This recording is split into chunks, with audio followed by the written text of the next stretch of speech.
Perkembangan media sosial Indonesia sudah seperti nasi yang menjadi kebutuhan pokok.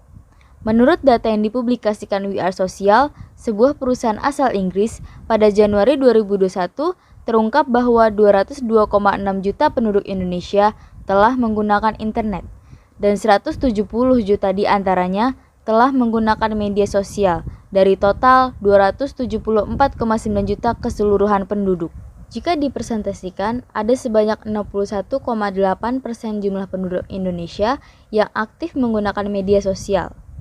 Dari total pengguna media sosial itu, ditemukan 4 platform media sosial yang paling sering diakses masyarakat Indonesia, yaitu YouTube sebanyak 93,8%, lalu WhatsApp sebanyak 87,7%, diikuti Instagram sebanyak 86,6%, kemudian Facebook sebanyak 85,5%. Di tengah pandemi COVID-19, konsumsi media masyarakat cenderung meningkat. Hal ini lantaran adanya kebijakan physical distancing yang dikeluarkan pemerintah. Alhasil, aktivitas komunikasi masyarakat Indonesia lebih banyak dilakukan di media sosial. Bahkan, sebagian besar masyarakat tidak hanya menggunakan media sosial sebagai media komunikasi, tapi juga sumber informasi yang dipercaya. Ada beberapa hal yang perlu diperhatikan dalam mengunggah informasi di media sosial, agar kita tidak menjadi bagian dari penyebar berita hoaks. Yang pertama, jangan hanya membaca judul, tapi harus keseluruhan informasi. Berita hoaks biasanya menggunakan judul yang provokatif.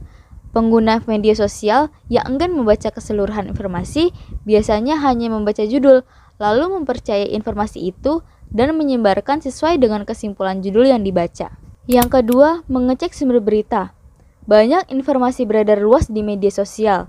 Informasi yang valid biasanya disertai dengan sumber yang jelas, sehingga pembaca berita bisa mengecek informasi sebenarnya melalui alamat situs resmi dari media yang terpercaya.